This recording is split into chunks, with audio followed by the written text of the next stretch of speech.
Clip number 1136۔ اس clip میں آپ قرآن پاک کی سورہ لقمان کی آیت نمبر 13 سے 15 تک کی تلاوت، ترجمہ قرآن اور تفسیر قرآن صراط الجنان سماعت فرمائیں گے۔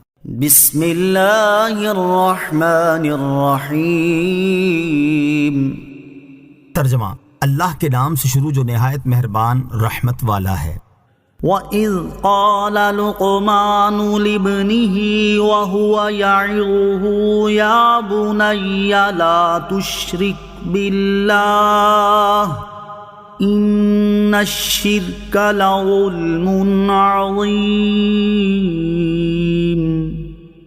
ترجمہ، اور یاد کرو جب لقمان نے اپنے بیٹے کو نصیحت کرتے ہوئے فرمایا، اے میرے بیٹے، کسی کو اللہ کا شریک نہ کرنا، بے شک شرک یقیناً بڑا ظلم ہے۔ وَإِذْ قَالَ لُقْمَانُ لِابْنِهِ وَهُوَ يَعِظُهُ، اور یاد کرو جب لقمان نے اپنے بیٹے کو نصیحت کرتے ہوئے فرمایا۔ حضرت لقمان رضی اللہ تعالیٰ عنہ کے بیٹے کا نام انعم تھا اور ایک قول کے مطابق اشکم تھا۔ انسان کا اعلیٰ مرتبہ یہ ہے کہ وہ خود کامل ہو اور دوسرے کی تکمیل کرے، تو حضرت لقمان رضی اللہ تعالیٰ عنہ کا کامل ہونا تو آتینا لقمان الحکمہ میں بیان فرما دیا، اور دوسرے کی تکمیل کرنا وَهُوَ يَعِظُهُ سے ظاہر فرما دیا۔ آپ رضی اللہ تعالیٰ عنہ نے اپنے بیٹے کو نصیحت کرتے ہوئے فرمایا، اے میرے بیٹے، کسی کو اللہ کا شریک نہ کرنا، کیونکہ اس میں جو عبادت کا مستحق نہیں اسے مستحق کے عبادت کے برابر قرار دینا ہے، اور عبادت کو اس کے محل کے خلاف رکھنا ہے، اور یہ دونوں باتیں عظیم ظلم ہیں۔ آیت وَإِذْ قَالَ لُقْمَانُ لِابْنِهِ سے معلوم ہونے والے مسائل۔ اس آیت سے چند مسئلے معلوم ہوئے۔ نمبر 1، اس سے معلوم ہوا کہ نصیحت کرنے میں گھر والوں اور قریب تر لوگوں کو مقدم کرنا چاہیے، اور نصیحت کی ابتدا عقائد کی اصلاح سے ہونی چاہیے، خصوصاً انہیں اللہ تعالیٰ کی وحدانیت کے بارے میں بتانا چاہیے، اور سب سے پہلے انہیں شرک سے بچانا چاہیے کہ یہ نہایت اہم ہے۔ نمبر 2، انسان پہلے اپنے گھر والوں کو واضح نصیحت کرے پھر دوسروں کو۔ نمبر 3، نصیحت نرم الفاظ میں ہونی چاہیے، آپ نے اسے اے میرے بچے فرما کر خطاب فرمایا۔ نمبر 4، گزشتہ بزرگوں کی تعلیم یاد دلانا، ان کے اقوال نقل کرنا سنت الہیہ ہے۔ حضرت لقمان رضی اللہ تعالیٰ عنہ کی اپنے بیٹے کو نصیحتیں۔ حضرت حسن بصری رضی اللہ تعالیٰ عنہ فرماتے ہیں، حضرت لقمان رضی اللہ تعالیٰ عنہ نے اپنے بیٹے سے کہا، میں نے بڑے پتھر، لوہا اور ہر وزنی چیز اٹھائی ہے، لیکن میں نے برے پڑوسی سے بھاری چیز کوئی نہیں اٹھائی۔ میں نے ہر کڑواہٹ دیکھی ہے مگر فقر سے زیادہ کڑوی چیز نہیں دیکھی۔ اے میرے بیٹے، جاہل کو قاصد بنا کر نہ بھیج، اگر تو کسی صاحب حکمت کو نہ پائے تو اپنا قاصد خود بن جا۔ اے میرے بیٹے، جنازوں میں حاضر ہوا کر اور شادیوں میں نہ جایا کر، کیونکہ جنازے تجھے آخرت کی یاد دلاتے ہیں اور شادی تجھے دنیا کی خواہش دلاتی ہے۔ اے میرے بیٹے، سیر پر سیر ہو کر نہ کھا، اگر تو اس کھانے کو کتے کے سامنے پھینک دے تو یہ اس سے بہتر ہے کہ تو خود اسے کھائے۔ اے میرے بیٹے، اتنا میٹھا بھی نہ بن کہ تجھے نگل لیا جائے، اور نہ اتنا کڑوا ہو جا کہ تجھے باہر پھینک دیا جائے۔ وَوَصَّيْنَا الْإِنسَانَ بِوَالِدَيْهِ حَمَلَتْهُ أُمُّهُ وَهْنًا عَلَى وَهْنٍ وَفِصَالُهُ فِي عَامَيْنِ أَنِ اشْكُرْ لِي وَلِوَالِدَيْكَ إِلَيَّ الْمَصِيرُ۔ ترجمہ، اور ہم نے آدمی کو اس کے ماں باپ کے بارے میں تاکید فرمائی، اس کی ماں نے کمزوری پر کمزوری برداشت کرتے ہوئے اسے پیٹ میں اٹھائے رکھا، اور اس کا دودھ چھڑانے کی مدت 2 سال میں ہے کہ میرا اور اپنے والدین کا شکر ادا کرو، میری ہی طرف لوٹنا ہے۔ وَوَصَّيْنَا الْإِنسَانَ بِوَالِدَيْهِ، اور ہم نے آدمی کو اس کے ماں باپ کے بارے میں تاکید فرمائی۔ اس آیت کی ابتدا میں فرمایا کہ اللہ تعالیٰ نے آدمی کو اپنے ماں باپ کا فرما بردار رہنے اور ان کے ساتھ نیک سلوک کرنے کی تاکید فرمائی۔ پھر اس کا سبب بیان کرتے ہوئے ارشاد فرمایا کہ اس کی ماں نے کمزوری پر کمزوری برداشت کرتے ہوئے اسے پیٹ میں اٹھائے رکھا، یعنی اس کی ماں کی کمزوری میں ہر وقت اضافہ ہوتا رہتا ہے۔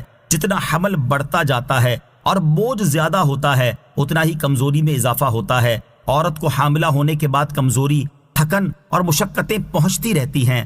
حمل خود کمزور کرنے والا ہے، درد ذہ کمزوری پر کمزوری ہے، اور وضع حمل اس پر اور مزید شدت ہے، اور دودھ پلانا بھی مستقل مشقت کا ذریعہ ہے۔ اس کے بعد ارشاد فرمایا کہ بچے کا دودھ چھڑانے کی مدت ولادت کے وقت سے لے کر 2 سال تک ہے۔ انشکر لی ولیوالدیک، کہ میرا اور اپنے والدین کا شکر ادا کرو۔ یہ وہ تاکید ہے جس کا ذکر اوپر فرمایا تھا، اور اس سے یہ بھی معلوم ہوا کہ والدین کا مقام انتہائی بلند ہے، کیونکہ اللہ تعالیٰ نے اپنے ساتھ بندے کے والدین کا ذکر فرمایا اور ایک ساتھ دونوں کا شکر ادا کرنے کا حکم دیا۔ اب اگر کوئی بدقسمت اپنے والدین کی خدمت نہ کرے اور انہیں تکلیفیں دے تو یہ اس کی بد نصیبی اور محرومی ہے۔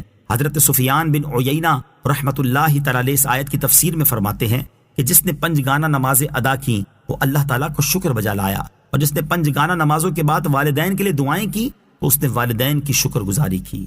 وَإِن جَاهَدَاكَ عَلَىٰ أَن تُشْرِكَ بِي مَا لَيْسَ لَكَ بِهِ عِلْمٌ فَلَا تُطِعْهُمَا وَصَاحِبْهُمَا فِي الدُّنْيَا مَعْرُوفًا وَاتَّبِعْ سَبِيلَ مَنْ أَنَابَ إِلَيَّ ثُمَّ إِلَيَّ مَرْجِعُكُمْ فَأُنَبِّئُكُمْ بِمَا كُنتُمْ تَعْمَلُونَ۔